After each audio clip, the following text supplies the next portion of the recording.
네, 안녕하세요. 손쌤입니다. 네, 이번 시간에는 이제 12번째 시간이고요. 12번째 시간에 이제 12차 시랑 13차 시는 아마 그 남북국의 문화에 대한 이야기를 할 예정입니다. 그래서 이 문화가 어떤 식으로 발전을 하고 했는지를 나눠볼 건데, 오늘은 일단 불교와 그리고 유교에 대해서 한번 살펴보도록 하겠습니다.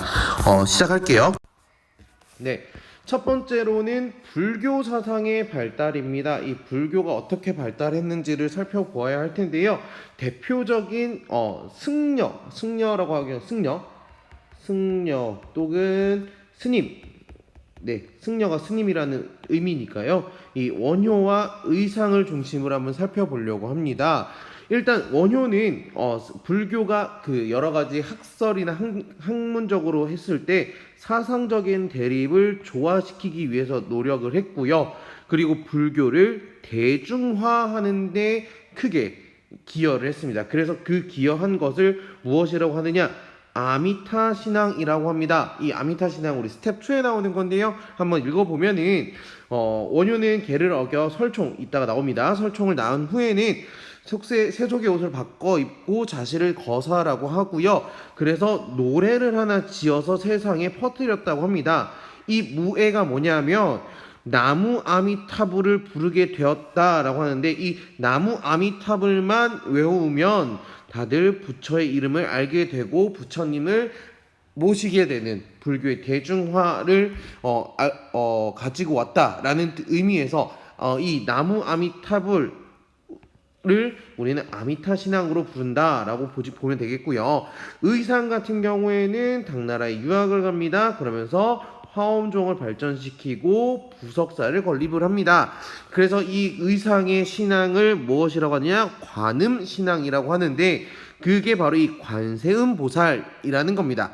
그래서 관세음 보살을 연불 부처님 외우면 이 현세의 고단에서 벗어날 수 있다고 믿는 신앙이 바로 이 관음 신앙이라고 보시면 되겠습니다. 한마디로 대중화를 위해서, 또는 이제 의상도 마찬가지지만, 그래서 우리가 부처님 그 절에 가면 나무 아미탑을 관세음 보살이라고 이야기를 합니다. 그래서 부처님의 이름을 부르고 고난에서 벗어나게 해달라라는 뜻으로 이 나무 아미탑을 관세음 보살이라고 일컫는다라고 이해하시면 될 것 같아요.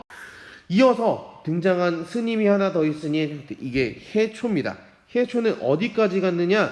인도까지 가요. 왜냐하면 이 인도에 누가 살았으니까 바로 석가모니가 살았던, 불교가 발상지라고 이야기하는 곳이 바로 이 인도이기 때문에 그래요. 그러면서 돌아와서 요 책을 썼는데요. 요게 책인데 이 책의 이름이 무엇이냐? 바로 왕오천축국전이라고 하는 책입니다. 내가 갔다는 거예요. 어디에? 천축국에. 이 천축국이 어디냐? 바로 인도입니다.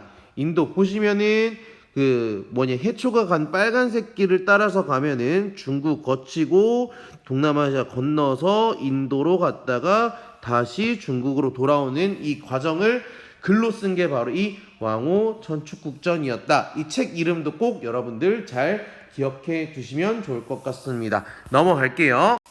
이제 불교는 이쯤에서 정리를 하고 이제 유학이 발전하는 것을 볼 겁니다. 유학, 태종무열왕이 받아들이면서 통일신라 때 나라를 통치하는 이념으로 썼던 이 유학 사상이 어떻게 되었는가?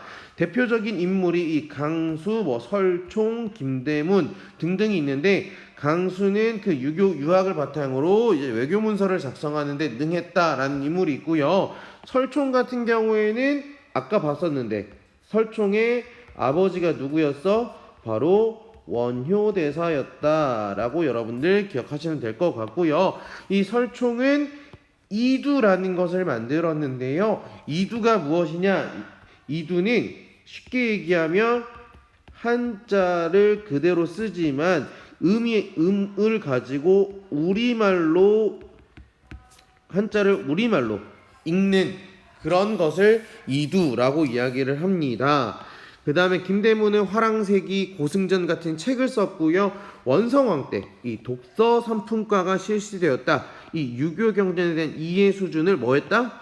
평가하는 데 썼다. 평가. 뭐 최초의 과거 시험이니 어쩐 얘기하는데 그거보다는 유교 경전 이해 수준을 평가해서 관료를 선발하는 데 유교를 썼다. 유학을 썼다라는 것만 이해하시면 될 것 같습니다.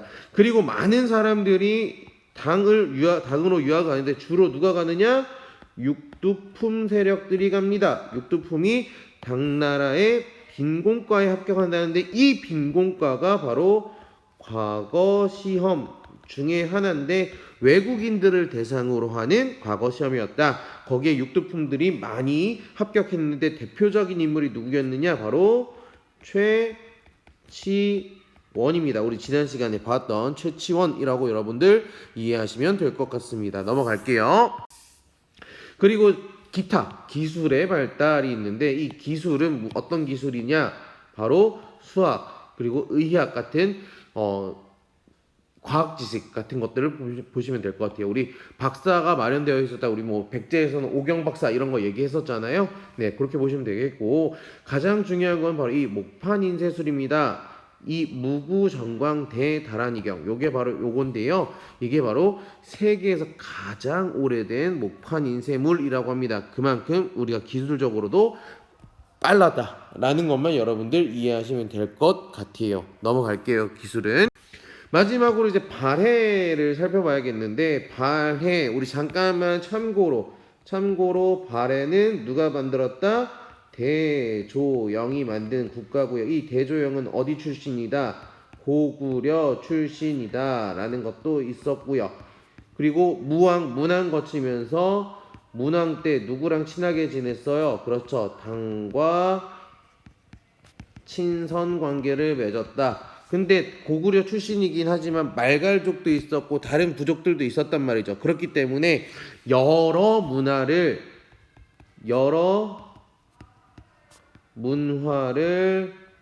계승한 모습이 등장을 한다. 요게 가장 핵심 포인트다라고 여러분들 보시면 될 것 같습니다.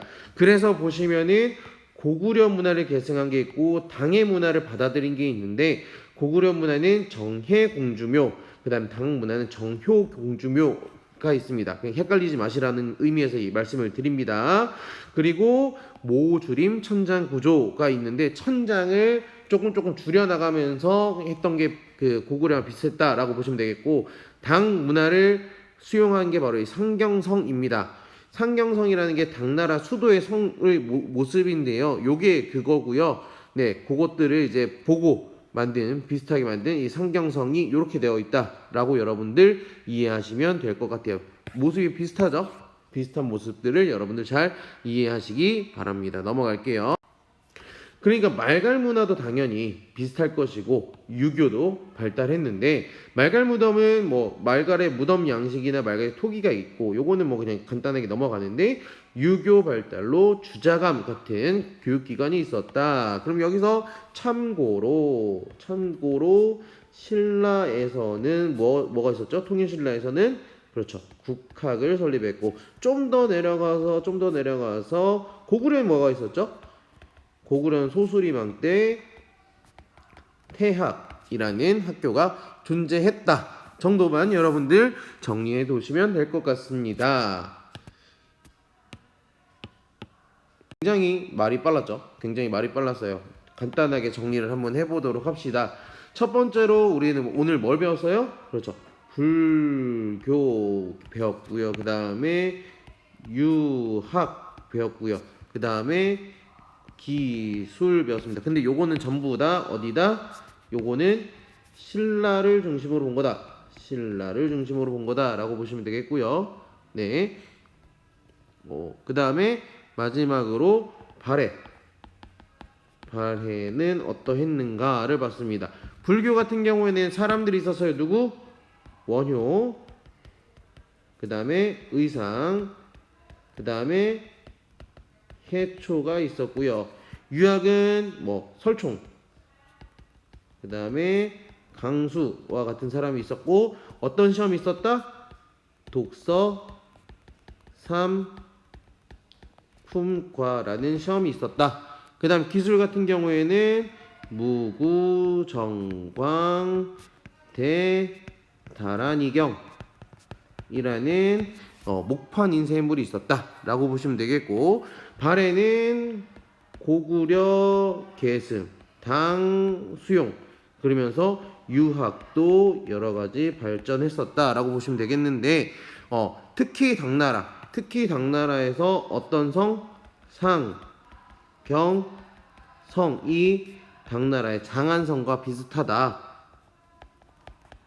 like 장안성이라고 정리해 주시면 될 것 같고, 유학 같은 경우에는 학교가 있었죠. 주, 자, 감이라는 학교가 있었다 정도만 여러분들 정리해 주시면 될 것 같습니다. 네, 이번 시간은 여기까지 마무리하는 걸로 하고요. 다음 시간에 이제 2단원의 마지막 문화와 대외 교류에 대해서 살펴보도록 하겠습니다. 고생하셨습니다.